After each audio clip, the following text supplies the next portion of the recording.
அனைவருக்கும் வணக்கம். அறிவு இலக்கியம் 3. இறைவனும் தேடி வருவார், ஆறுதல் சொல்வார். அன்பர்களே, ஒரு 30 வருடங்களுக்கு முன்னால் நடந்த ஒரு உண்மை சம்பவம்.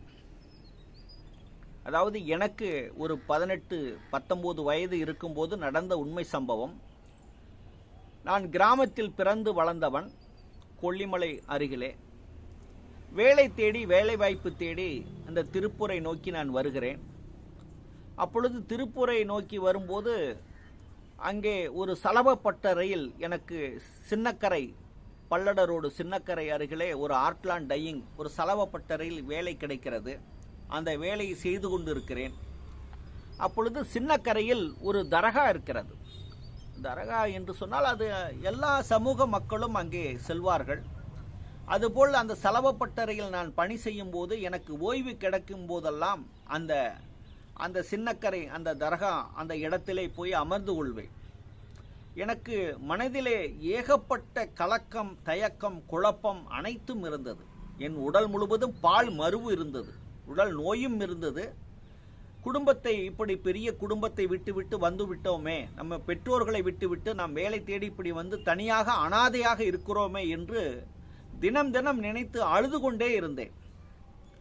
அப்பொழுது அங்கே ஒரு ஓரமாக ஒரு படுத்திருந்த ஒரு முதியவர் என் தோளை தொட்டு, தம்பி ஏன் அழுகிறாய், எதற்காக அழுகிறாய், நான் உன்னோடு தான் இருக்கிறேன், நீ எதற்காக அழுது கொண்டு இருக்கிறாய் என்று அந்த பெரியவர் என்னிடம் பேசுகிறார். மிக ஆறுதலாக அவர் என்னிடம் பேசுகிறார், அன்பாக பேசுகிறார். நான் அவரை பார்த்து வியப்பு அடைந்தேன். இல்லைங்கய்யா, இந்த மாதிரி நான் குடும்பத்தை விட்டு வந்து விட்டேன். ஆகவே எனக்கு அந்த குடும்ப ஞாபகம் இருக்கிறது. என்னோடு பிறந்தவர்கள் 4 பேர், என் தாய், என்னுடைய சின்னம்மாள், தந்தை, இப்படி பெரிய குடும்பத்தில் பிறந்து மகிழ்ச்சியாக, நாங்கள் வறுமையில் இருந்தாலும் மகிழ்ச்சியாகத்தான் பகிர்ந்து வாழ்ந்து கொண்டிருந்தோம். இப்பொழுது வேலை தேடி வந்ததால் நான் தனியாக இங்கு அனாதையாக இருக்கிறேன் என்று வருத்தப்பட்டு கொண்டிருந்தேன். அப்பொழுது அவர் சொன்னார், தம்பி நீ வருத்தப்படாதே, நீ எங்கு வர வேண்டுமோ அங்குதான் வந்திருக்கிறாய். இந்த திருப்பூர் தான் உன்னுடைய சொந்த ஊராக மாறப்போகிறது. ஆகவே இந்த ஊரில்தான் நீ இடம் வாங்கப் போகிறார், இந்த ஊரில்தான் நீ வண்டி வாகனங்களை வாங்கப் போகிறாய். அது மட்டுமல்ல, உன்னுடைய உறவுகள், உன்னுடைய உடன் பிறந்தவர்களை நீ இங்குதான் அழைத்து வரப்போகிறாய்.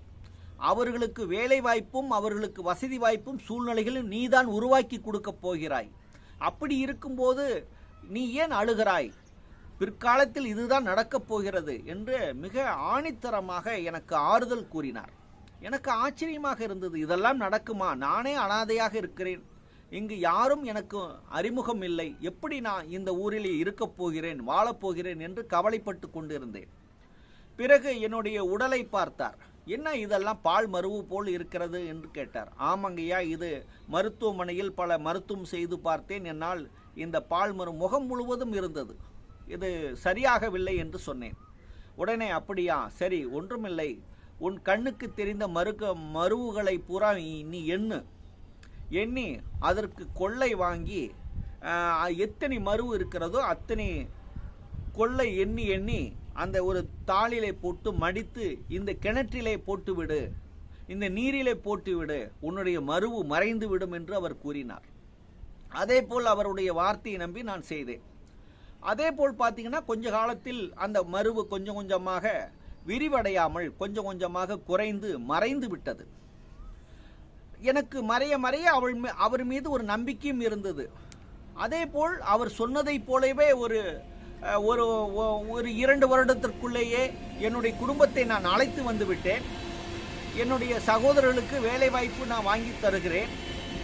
இப்படி நான் வாழ்ந்து கொண்டிருக்கும் போது அந்த பெரியவரை போய் நான் அடிக்கடி சந்தித்து கொண்டே இருக்கிறேன். அவர் அங்கே ஓரமாக படுத்திருப்பார். அவருக்கு நான் எந்த ஒரு உதவியும் செய்ததில்லை. ஆனால் நான் போகும்போதெல்லாம் அவருக்கு யாசகமாக பெற்ற அந்த உணவுகளை, பொட்டணங்களை எனக்கு கொடுத்து சாப்பிட வைப்பார். அவர் தன்னிடம் இருக்கக்கூடிய ஒரு சில்லறை காசுகளை எடுத்து கொடுத்து தனக்கு ஒரு 2 இட்லி வாங்கி வா, டீ வாங்கி வா என்று சொல்வார். நான் வாங்கி வந்து கொடுத்த பிறகு அந்த தேநீரை பிரித்து எனக்கும் கொடுப்பார், அவரும் சாப்பிடுவார். இப்படித்தான் நாங்கள் போய் கொண்டிருக்கிறோம்.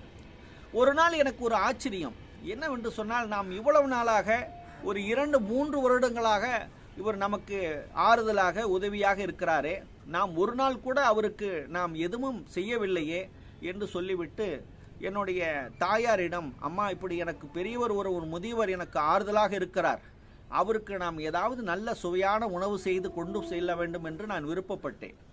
உடனே என்னுடைய தாயாரும் அதற்காக நல்ல ஒரு உணவு செய்து கொடுத்தார். அதை எடுத்துக்கொண்டு அவரை பார்க்க வேண்டும் என்று அந்த இடத்திற்கு செல்கிறேன். ஆனால் அந்த இடத்திலே அவர் இல்லை. அங்கே இருக்கக்கூடிய மோதினார். அந்த ஓதக்கூடியவரிடம் கேட்கிறேன். அவர் சொல்கிறார், தம்பி உன்னிடம் மட்டும்தான் அவர் பேசுவார், யாரிடமும் அவர் பேச மாட்டார், நானே அவரிடம் பேசியதில்லை, ஆனால் உன்னிடம் மட்டும்தான் பேசுவார், நீதான் அவரிடம் பேசுவாய், ஆகவே அவர் உன்னுடைய உறவுக்காரர் என்று நான் நினைத்து கொண்டிருந்தேன் தம்பி, அவர் எங்கு சென்றார் என்று எனக்கு தெரியாது என்று சொன்னார்கள். எனக்கு வியப்பாக இருந்தது. ஒரு பெரியவர், எனக்கு ஆறுதல் சொன்னவர், உயிரோடு இருந்தவர், அவர் என்ன ஆனார் என்று எனக்கு தெரியவில்லை. எனக்கு அப்பொழுதுதான் தெரிந்தது, என்ன இப்படி நடந்து விட்டதே, இந்த முதியவருக்கு நாம் ஒரு நேர உணவு கொண்டு செல்லும் போது நாம் இப்படி ஒரு 3 வருடங்களாக அவருடைய கையால் நாம் சாப்பிட்டு இருக்கிறோம், ஒருவேளை உணவு கூட அவருக்கு கொடுக்க முடியவில்லையே என்ற வருத்தம் இருந்தது. அந்த வருத்தத்தை ஒரு 5-6 வருடங்களுக்கு பிறகு ஒரு முதியவரை சந்திக்கும் போது அவர் சொன்னார், நீ துன்பத்தில் இருக்கும் போதெல்லாம் இறைவன் ஏதோ ஒரு மனித வடிவில் வந்து உனக்கு உதவி செய்து கொண்டிருக்கிறார்கள், இதை நீ உணர்ந்து கொள் என்று அவர் எனக்கு வெளிப்படுத்தினார். நன்றி.